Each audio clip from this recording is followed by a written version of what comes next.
talk about that. And this is in his uniform, one of his uniforms. And afterwards you can look into them if you are interested. Okay, but see if that works. Yeah? Oh yeah.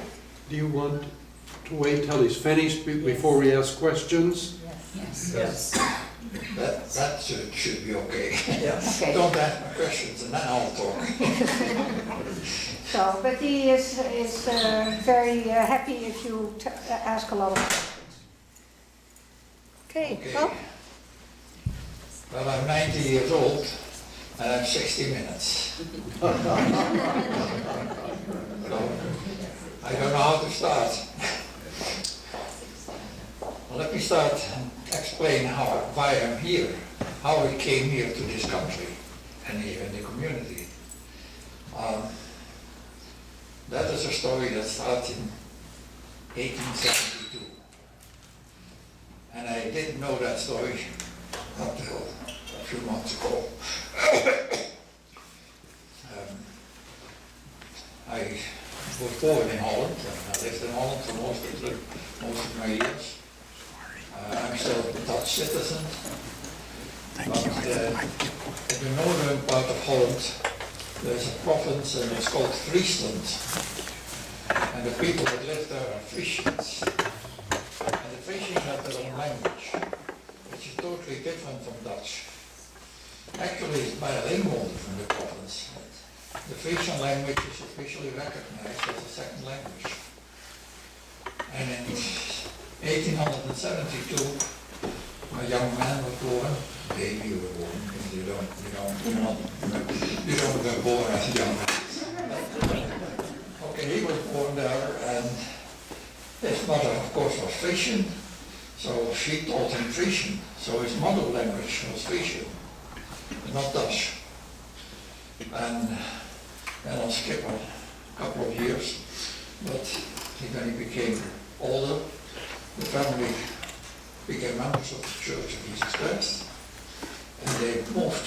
They immigrated to the United States. They lived in Ogden, and when he was about 50 years old, he was called on a mission. A mission in Holland.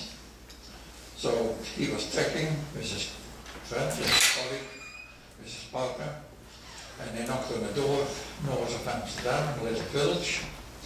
And there was a family who was called Elst, that was the last name. And that happens to be the maiden name of my wife. And the father was not home, her father was not home, her mother was. And so they explained that they would like to give discussion lessons, and she was interested. And then they said, yes, but let's come back tonight, because we want to have your husband here. And she said, well, I don't think that is any good, because he is absolutely not interested in religion. He was Dutch Reformed, the family, his parents, and she said he had so much negative experience in the church that he's not interested in religion anymore. But they made the appointment and they came back that night. And when the missionary, the Frisian missionary, opened his mouth, he could hear that they were speaking Frisian. And he was a Frisian too. So that clicked. If that hadn't happened, he would never have been stayed in the home for very long. But okay, to make a long story short, they became members of the church, and that's how my wife became a member of the church. And then later on, we married. And because of that connection, I'm here in Utah. If that hadn't happened, if his mother had not taught him the mother language, what Dutch, I wouldn't have been here. So, that is something. Now, the 90 years I have to talk about. We went through 5 wars, and so I don't want to concentrate on war stories. Let me start when I was 15 years old, and that was in May, the 10th of May of 1940. And I was a young boy, of course, 15 years old, almost 16. And then at night I woke up, there was a lot of noise, bombs coming down, and so I walked to the window and opened the curtain, and the whole sky was red, of burns, of fires. They were bombing, the Germans were bombing the airport, which was not far from us. And that was the beginning of the war, and that was the end of my youth.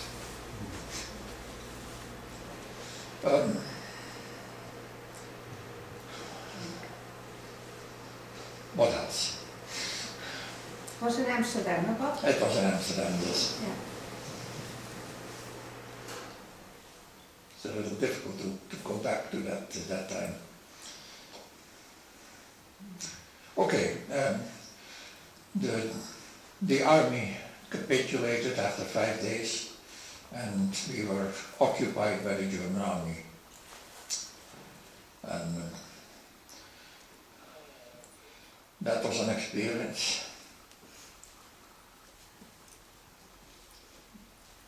That I will never forget. I was only 15 years old, but I was mad as hell. It was something that you'll never forget in your life. The occupation started. The war was actually over, that's what everybody thought. The whole of Europe, except for Russia, was in the hands of the Germans. And so most of the people thought that was the end of it. We would never get out of it. We would be occupied and actually be part of Germany for the rest of our lives.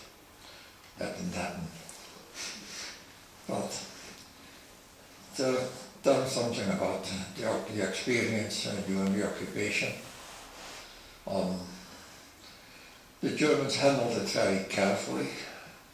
As the scriptures tell us, they took us carefully to hell. And step by step, things that didn't matter that much at the moment, but it's like a chain. First you needed an ID. You needed, nobody was registered, nobody had an ID in Holland, so you had to report and get an ID card. With your picture on it and your fingerprint on it and all, and the picture of your ear and the whole thing. And well, that's not that bad, is it? Doesn't matter, except when you are a Jew. Then you get a big J on the top of the picture. So that identifies somebody to be a Jew. Well, that was not that bad, just a J on a piece of paper. And step by step it went further. They had to turn in, the people that are married had to turn in the wedding bands, gold. They could use that. And then everything that was copper had to be turned in, for kettles and what have you. Well, just a kettle, isn't it? No trouble with that. But step by step, everything went further and further and further.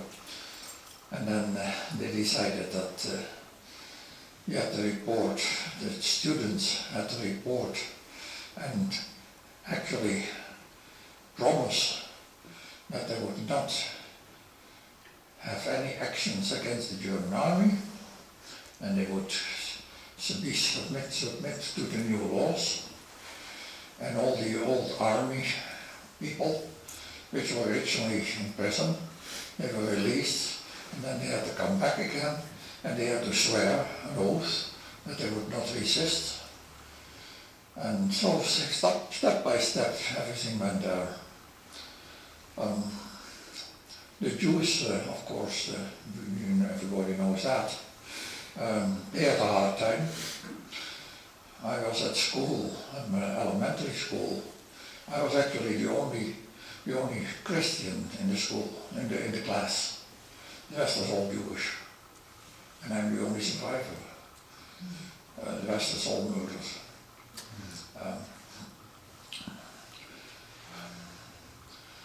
So then I skip a couple a little and going back again.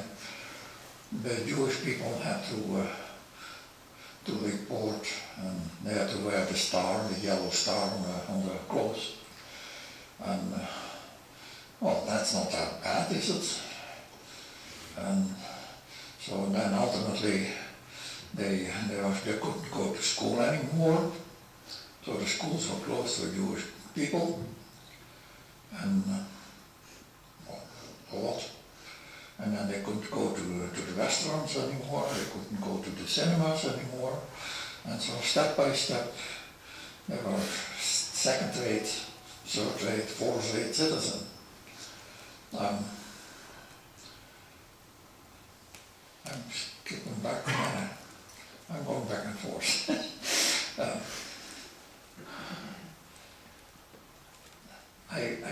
I went to school first.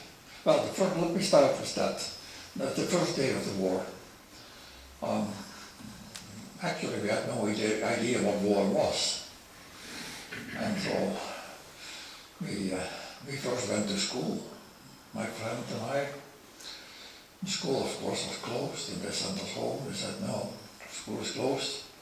So we went back and went to town, in the middle of Amsterdam, the center of Amsterdam. And here came a German bomber and dropped his bombs not too far away.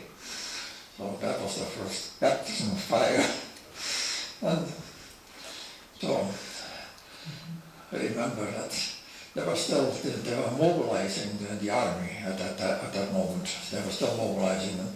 So there were big signs on the walls, these instructions and how they had to report and where they had to go and when they had to go and things like that.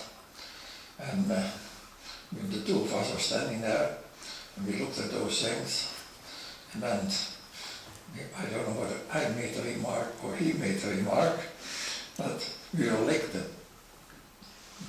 I'm not going to use that word. And then there was an old man standing next to us and he said, you don't know what you're talking about. And that was true.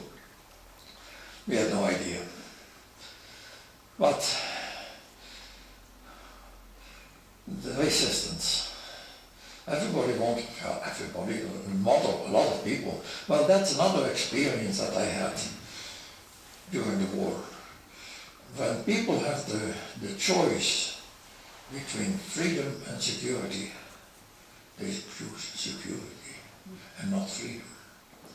So the number of people that were resisting against the Germans, positive resistance, were very small. Well, most of the people were against them, but didn't show it, and just went with them.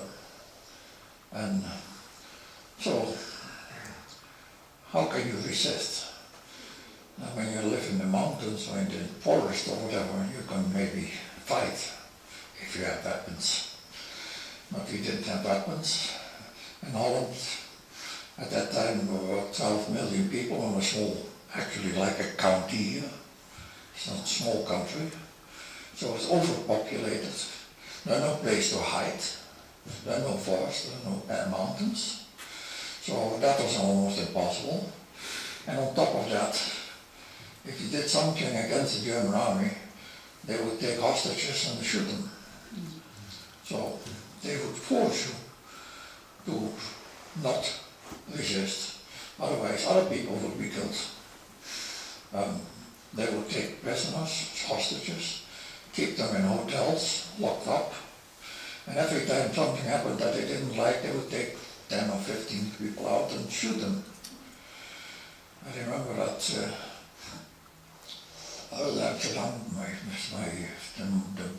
the house of my aunt, and across the street there was a park, and I don't know exactly what happened. The German officer was attacked or whatever, and so they took just the people on the street and they put them against the wall and they shot them. So that kind of resistance was almost impossible because it had too much consequences. But there were other things. First, they needed people to work in the factories in Germany. So they first took the people that were unemployed. And they wouldn't get any unemployment, any benefits anymore, but they could work in Germany and get income and could support their families. So a lot of people did that. Not all of them, but most of them, I guess. But then ultimately they didn't have enough people, and they forced people, took them in the street, took them prisoner, shipped them to Germany, and that was it. And so we tried to find ways to avoid that. So people didn't have ID. The ID that they had was registered, so if they had to show their ID, they would immediately be recognized as people that were not supposed to be in Holland. They had no money, and they had no coupons. To buy food, you had coupons. Everything was on coupons. You couldn't buy anything without it. And that was the way they could control this in the country. Because if they took away your coupons, you had nothing to eat anymore. So resistance was concentrated on helping people not to go to Germany. That means we needed identification papers, false identification papers, we needed coupons, and we needed money for the families. And that was actually the aim of the resistance on the underground.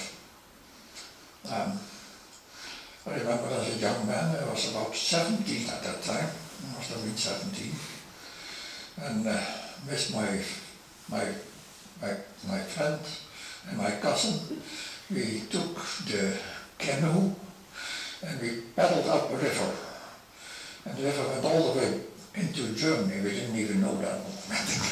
Little into Germany and then back again in Holland. And so I had lived in that city where we arrived. And we walked in and we didn't understand. There was so many Germans in the street. And so we had still neighbors that I visited. And they said, "How did you come? When did you come in here?" We said, "We just arrived. We paddled up the river."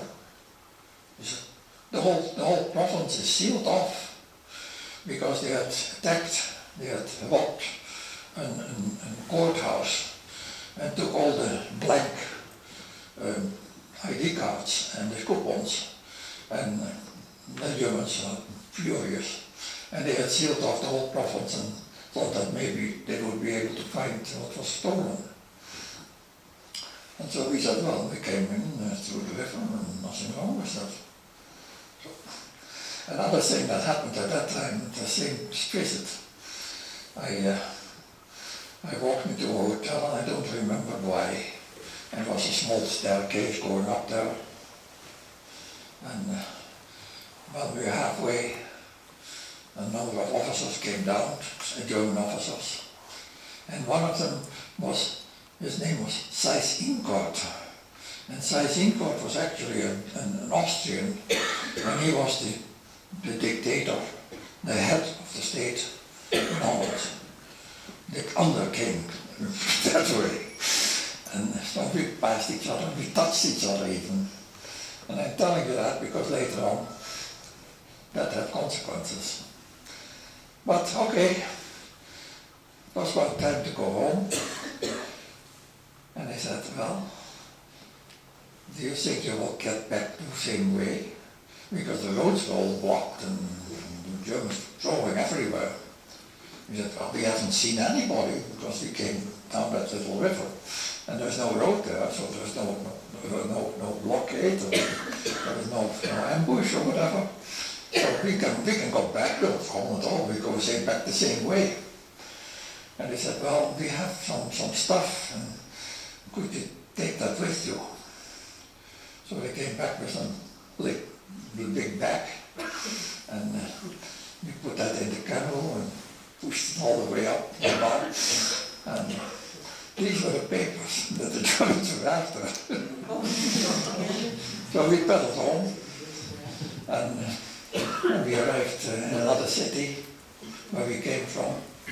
There was a man standing by the side with a canal, and he beckoned to us and he said, I think you have something for me.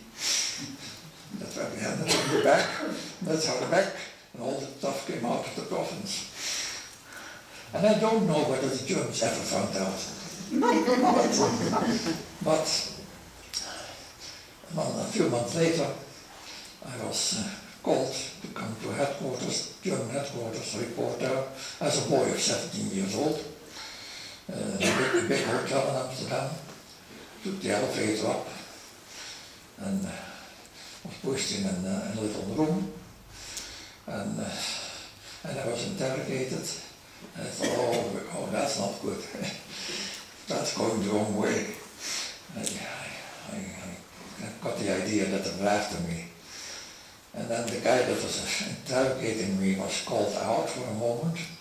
And he said, well, when he gets out, I can get out too. So I walked down, took the elevator down the building, and walked out of the building. And at that time I was not a student anymore, but a fugitive. So, well, I had to go somewhere. I couldn't go home anymore because it was sure that they were going to have my address and they were going to raid the house. So I didn't do that, but I lived with my aunt in Amsterdam, somewhere in the center of Amsterdam, and with my cousin. My cousin was a student at the university. He was 1 year older than I am. And he had to sign a declaration that he was not going to resist the Germans and he was going to be a member of their, let's call it a guild, Nazi guild. And he didn't want to do that. Most of the people didn't do that. So they all disappeared. The universities were closed. The professors were arrested and put in prison, and so he had to go and dive, as it was called, go underwater and be in hiding. So we were both there in the house of my aunt, and we prepared the house when it was going to be raided by the Germans, that they wouldn't find us. So in the bathroom, there was a little hatch under the carpet. We took the carpet out and went into the hatch under the floor, between the crawl space actually. And we had some food there, so in case we had to stay there much longer. And a little bucket, of course. We need that. We stayed a couple of hours or days. And so we were ready to go, and they were moving in the front door. We would go upstairs and go to the bathroom, and they would put the carpet back. And so that's how we lived actually. We never had to go. But it became dangerous, and the houses in the neighborhood were often raided. So that's getting too dangerous here. And then I got another place where I could hide. In the country, on a farm. In the meantime, of course, the Germans came to my house, to the house of my parents, in the middle of the night, and they wanted to know where I was. I was not home, that was clear. And my father told them that, he said, I don't understand you guys. He is in Russia. Yeah, he is in Russia. Yes, he volunteered for the SS. So that's why I wasn't home. So they left, made their apologies, and checked their papers, of course. And after a few days they came back again, and He said, he stuck to the story. He said, that's your administration, you lost him. Now I lost my son. Tell me where he is. So he turned the whole thing around. But they left again, and that was the last time we ate in the house. It was clear that I wasn't there. So now I was on a farm. These people actually risked their lives. Was an older man, father, with 2 daughters, and a son, little younger than I was. And that's why I had to stay for the rest of the war, I thought. So, it was a quiet place, but there was a concentration camp there. And a lot of things come together. So I don't want the story to be too long. But at a certain moment, we decided, another friend, also underground, and we said, let's go and see if we can get in the concentration camp. Now, it's not that difficult to get into a concentration camp. The problem is to get out. But when they have seen you walk in, it's a little easier to walk out, because we just got in, that's not a prisoner. We just went in now. So we took a handcar, and we pushed the handcar into the gate, and we wanted to know why we were there. And we said we were going to bring supplies for the prisoners, the food, and for the guards, of course. And so they let us in. And we walked around there and found an office with documents, archives, and very interesting things. Among others, the list of all the people that have collaborated with the Germans and had been rewarded. So we loaded that into the handcar, and we pushed the handcar out again. They didn't even look at it, and they walked in. An hour later they walked out. So no problem. So that's how we got out there. And we took all the papers, and there was a monastery, the nuns, and they had an oven, a bread oven, brick oven, and so we put everything in there, and then we put the stones and made cement, and we sealed the whole thing down. So we said, okay, after the war, we only have to open it, and then we have all those papers. Another thing that we did there was the newspapers, the news, of course. There was only one source of news, and that was the German information. All the newspapers were in the hands of the Germans, so that was the only information you got. You had no idea what was happening in the rest of the world, except for those things that they wanted you to know. All the big victories in Germany, in Russia and whatever. And so, and nobody had a radio anymore, nobody was supposed to have a radio. All the radios had to be turned in. A lot of people didn't do that. They bought a little old thing that didn't work anymore and turned that in. And that was registered, so I turned in a radio, and the other one is under the floor. And so we had a radio under the floor, and so we would listen to England, to London, even to Moscow, we had the whole world. That was difficult to hear because there was a lot of noise there that was produced by the Germans, so that you wouldn't be able to understand what was said. Disturbing. But we got the news well, and then we started a newspaper, the two of us. And we had a stencil machine.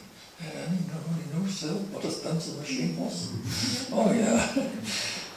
It was a sheet of paper that you had to type in, and then instead of ink, it would punch the letters through the paper.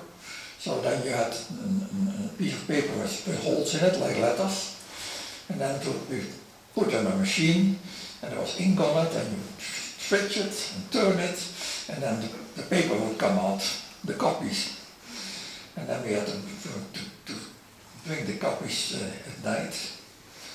There was, of course, there was curfew, but it was a rural area, so not many Germans sometimes on the patrol, but nothing more.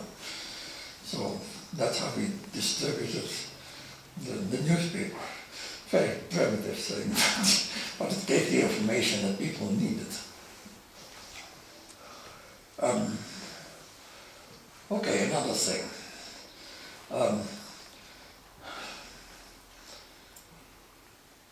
I was at school, as I said, when the war broke out. But at school, I finished that school and I had to switch to a higher school, a college actually. And so I came to the school and reported to the headmaster or the director or whatever you call it, principal. And I said, the problem is, how do I get my books? Because there were no books in the stores anymore. So the school would buy the old books from the students and sell it to the next year. So that was the way you got books. That was behind us already, so there was no books anymore. I couldn't get that anymore. So I said, what do I do? How do I get my books now? He said, well, the Jewish families, the Jewish students are not allowed to go to school anymore. So I have a girl here at school, and she bought the books already, and now she cannot use them. So maybe she is willing to sell it to you. That was Anneke Frank. So I bought her books. And we didn't know how famous she was going to be. She was just one of those. And so that's how she switching a year or so. Talking about Anneke Frank. She was in Bergen-Belsen, which is a concentration camp in the middle of Germany. And at the end of the war, I ended up in England, and I was dropped in Holland. I was parachuted in Holland, and then we moved into Germany, and we liberated the camp, Bergen-Belsen. Just a few weeks too late. They were dead. So, that's how it went. One thing after another. And as I said, you would be led carefully to hell, without noticing it. Every step was just a little step. The papers that you needed, the fact that you had to report, the fact that you had to promise that you wouldn't resist, and all these things, step by step. Each one was not really that serious, but altogether, that is it. Yeah. What else?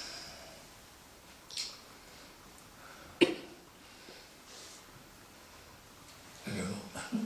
Maybe, Papa, maybe about size import, what your assignment. Oh yeah, yes, I think what I skipped, I bounced into him on the staircase in the hotel, and I was at that time 17 years old. But at the end of the war, there was a regiment in England, which was called the Special Air Service, the SAS, which was actually the first Special Forces and Allied Special Forces. And they had people in England. It was small. They called it a regiment. It was not a regiment. It was much smaller. And they had people from all over Europe. There were some Germans, Austrians, they had some Russians, they had some people from Norway, and they had some people from Holland.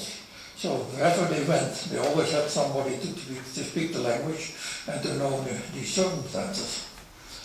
And so they contacted the resistance in Holland and said we need volunteers to go to England to get away and be trained for the special air service. I thought that was an adventure that I couldn't miss. So I reported, and they flew me out of occupied Holland. They sent a plane on an abandoned airport, airstrip. So then I ended up in England and got my training there, my parachute training and my special service training. And then we had to be dropped in Holland again. Guess what? I had to kidnap, I think, the same guy. I had to kidnap him, the same guy. And so that was something else. So next time I met him, I was going to meet him, I could say, hey, do you remember me?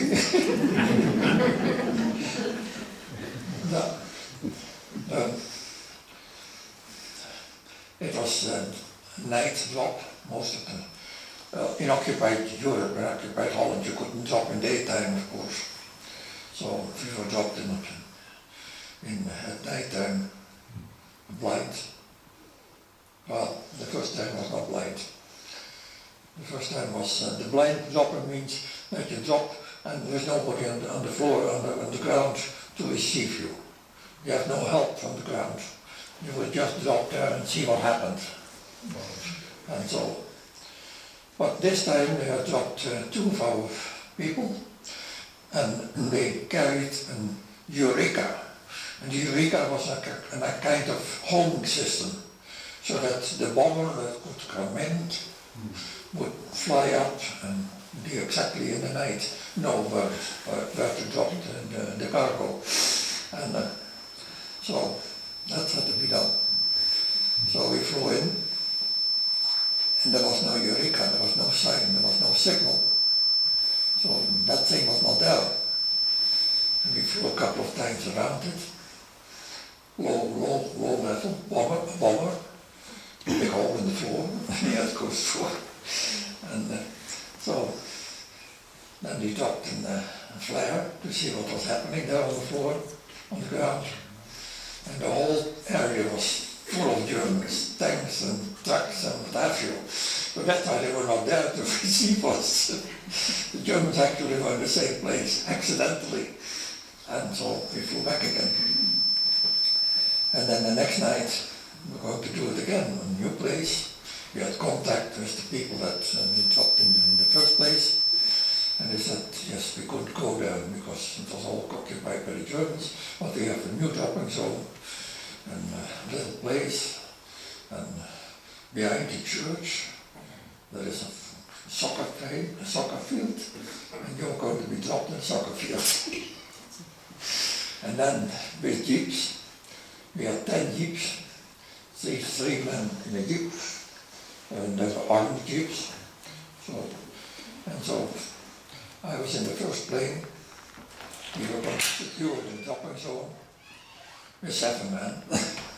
And, so we flew in, and the sign was there. The Eureka was working, and there were lights on the ground. And one of the lights had to send a letter, which was the letter R in Morse, but it was not the R, which is dot dash dot, but it was dot dot dot. So it was close, but it was not right. So we were flying around and around and around. Ultimately, we decided, the navigator decided, we're going to fly them back to England because this stinks. And just the last time we went up, down that plane, that little village, they opened fire and they were all over. And they even had planes in the air. So we were chased by night fighters. And they hit the plane, and so we had to make a crash landing in England. So that didn't work. So we had to do the third night. And then the third night the guy was gone. So we didn't have to ring the bell because we found out that he wasn't home anymore. That was the sizing part. Yeah. So one thing after another. What else? Maybe some questions? or What? something? Maybe questions? Yeah. Okay. So you were drafted, would you say, into the SSA? SES, Oh, Special Air Service. They still exist. you were drafted into that, so to What? speak. You were drafted into that, or I they just? volunteered. Oh, you volunteered? Yeah. And was that a branch of the military? Yes. It wasn't very clear whether it was Army or Air Force or whatever. It was an almost independent unit. They didn't report to anybody. And so, for example, when we were going to be dropped in Holland, in the meantime, the army was negotiating with the Germans.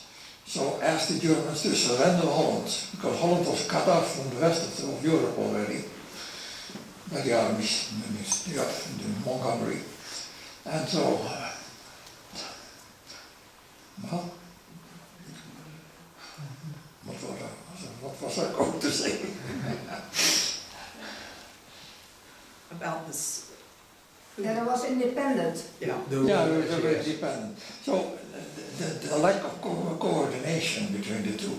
On the one side they were negotiating with Seyss-Inquart to surrender, and on the other hand we were very busy to kidnap the same guy. It all started with Churchill, when the war in Europe actually was over, and England was all by its own. Then Churchill was interested in doing this kind of things. Actually, he had served in South Africa during the Boer War, and he had experienced how special forces, in this case the Boers, had harassed the English army. So he had seen what special forces could do. And so that's how he was interested. And so he was behind it. The army wanted to stop this nonsense. But Churchill we had the support of Churchill. So all kind of crazy things happened. One of my commanding officers, he was dropped in France, and he came down, and there was a German tank standing. It was behind the lines, of course, and there was a German tank standing there. So he came back all by himself, and daytime in France, and so they started shooting at him, and he left his gear, his bag, his luggage on the road, and jumped into a ditch. And so the Germans thought they had him because there was something on the road there that they had hit. So they came out of the tanks, out the tank, there was only one, and he shot him, and he had a tank. No, he was the owner, the proud owner of the tank. Things like that happened. All kind of crazy things. The Special Air Service, the only way that they were successful is because they did crazy things. Even the Germans wouldn't believe it.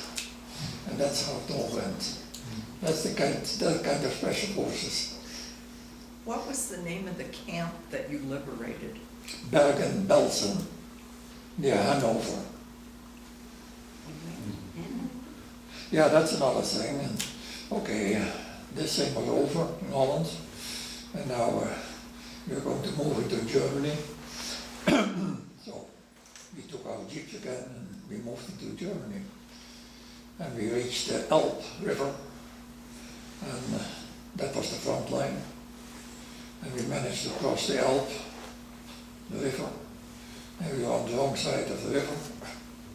And then about 60 miles, 50, 60 miles behind the German lines, we ended up without resistance, just avoiding everything. And so now we were behind the German lines, and we would just pick up the phone somewhere in the house and call the German headquarters and tell them that we were there.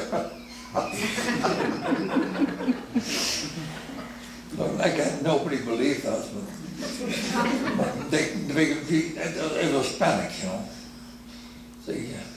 They never knew where the army was, because we were here, we were there, and there's only a couple of jeeps. But that's how special air service worked. Yeah, yes. The Germans, when they were in Amsterdam, did they steal property from the homes? How did they treat the citizens?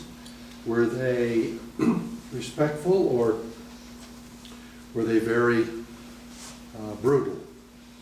There was no stealing. They would be shot, they would be executed for stealing. There was very strict discipline. But that doesn't mean that they took the things that we needed. Mm-hmm.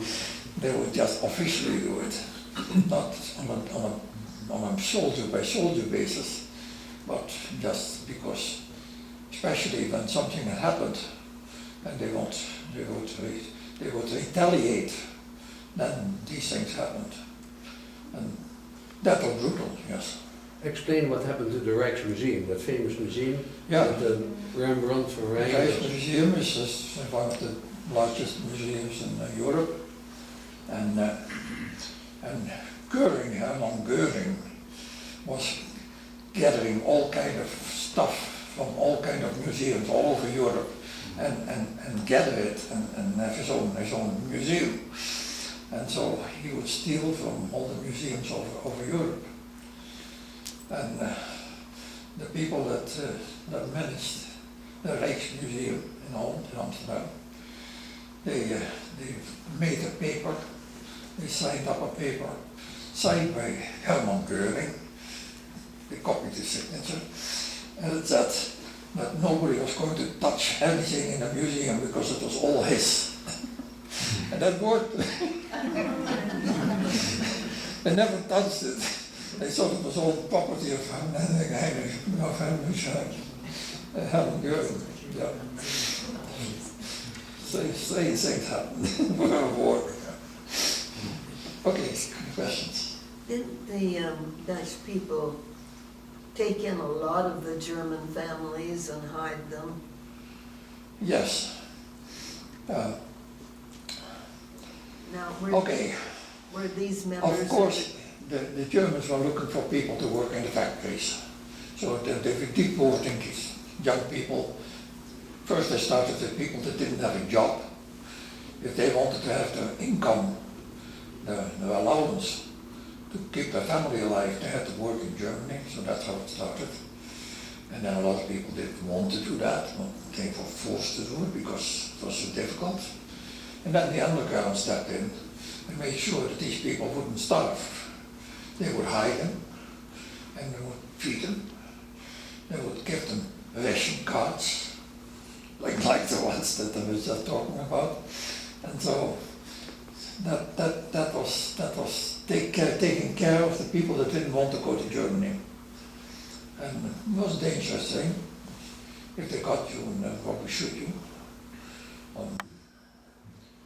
Yeah. What about keeping the Jewish people in hiding? Because you have this in the family too. Yeah. Well, I was gone. I was underground.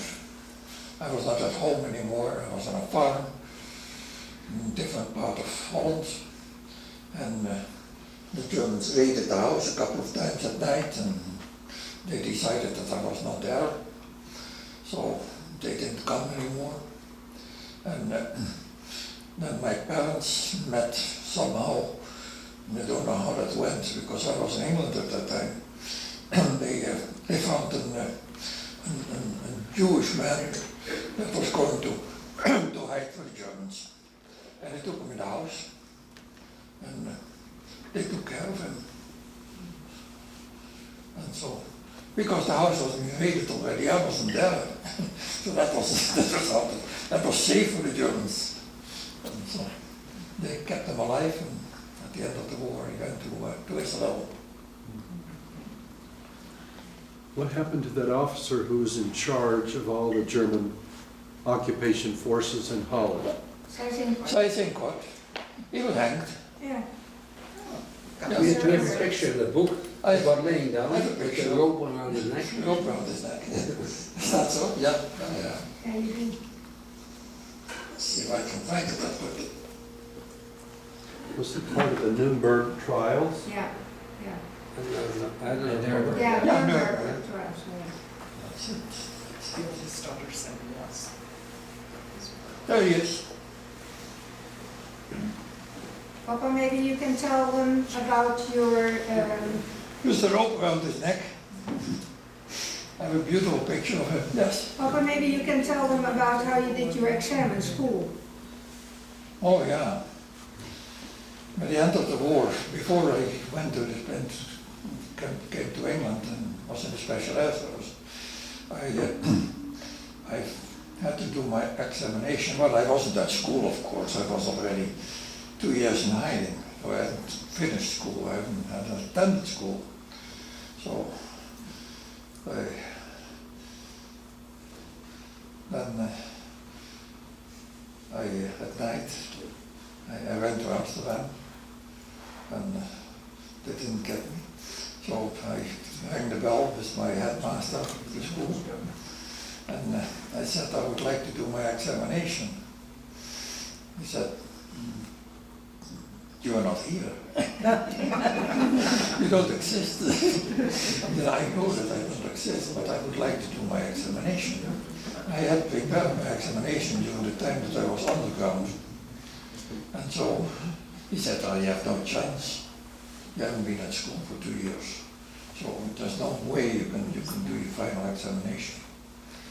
I said, "Oh, what would I like to do? I'd like to try it." He said, "Well, if you want, it's okay with me."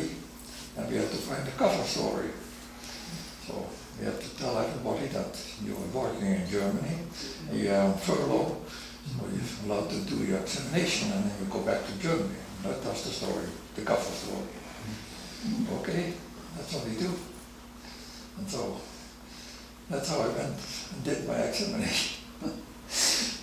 With one foot outside during the examination. That took about 2 weeks. The examination was quite long. And so every day I went to school. I had to make sure that I was not picked up on in the street. And then I finished my examination. So how did you dress? Dressed as a girl. He was dressed like I must have a picture of that. I must have a picture in that book. Dressed like a woman, a girl. In the back. I was a handsome girl, they said. I had no mustache. How did the church survive during this? What? How did the church survive The Dutch saints. during that time? I was not a member of the church.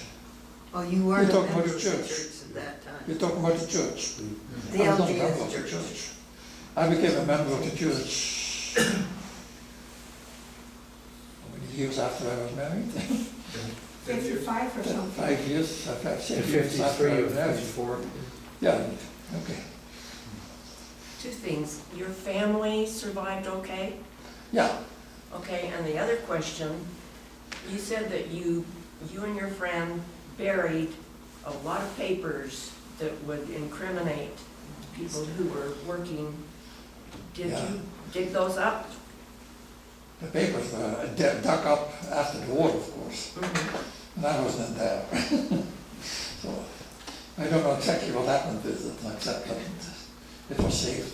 So someone knew where they And were. that was most of the things that I found was the names of people that collaborated with the Germans.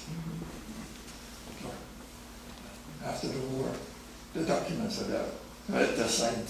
Yes. They signed their own verdict. Yes. Tell people about this book that's going around. Yeah, Tell them about it.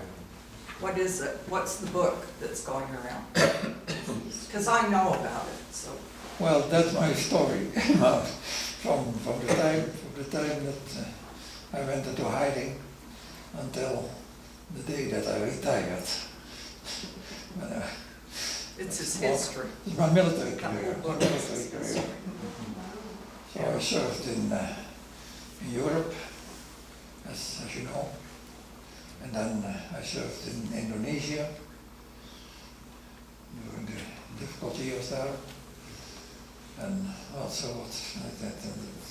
And I ultimately we served. My wife and I served a mission in Zaire, in Congo, the old Belgian Congo. That is another story. I can tell you.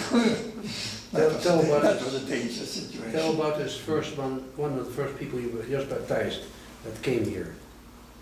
Mongo. Mongo. Yeah, in Zaire, in Congo, it's now Congo again. And we had one of the first boys that we baptized, and he is now on mission as a mission president over 5 different countries in Africa. Yeah. And he was here, he was, Elder Anderson set him apart in June or July. yeah, So we were there at the church office building. yeah, we came to a church office building, and he was set apart for 5 countries in the western part of Africa. Yeah. And they have now 4 stakes in that city and 10,000 members of the place where they... We started at nothing. My wife and I were the only people that were there. It's you could only reach it by plane, there were no roads anymore. And so that's how we started our missionary work. And when we left, we had 500 members in the city. And now it must be 10,000 or whatever. So, I was serving as a missionary in Denmark yes, just prior I can see that. the outbreak of the war. same height. And a month before there was a problem, their fleet came in with a number of, well, I think 4 to 6 large ships came in the harbor, Yeah, taking pictures and a goodwill deal supposedly to let us know everything was all right, but it wasn't. okay, there's some others, and I saw some other hands. Tell us what, and Frank, how old was she when you met her? She's younger than I am. She's younger than I am. Keep it I up. was a little overage Keep it up. because of all the things that happened. I was behind in my years, and so when she was younger than I, actually, I was the age of her sister, who was also died at the same time, concentration camp, and so I was her. Actually, she was the one that was, when she couldn't go to school anymore, I took her place. No. What was your occupation after the war? Well, What was your occupation after the war? What did you I had a military career. Ah, From the time that I went into the Special Air Service, the underground, and then the Special Air Service, and then I went to the United States Marine Corps, and then in the Dutch Marine Corps, and then I was in Indonesia, and so from one place to another, I went through a number of wars, 4 or 5 or so, whatever. Yes, and then I retired a little early, But he was knighted by the because my Queen. ears were damaged. He was knighted by the Queen in Holland. Yes, I was knighted by the Queen. Yeah. We really Time's Thank up, you. isn't it? thank you for coming. And We the 1800s, late 1800s. And then I have a couple of books here, pictures. Okay, now,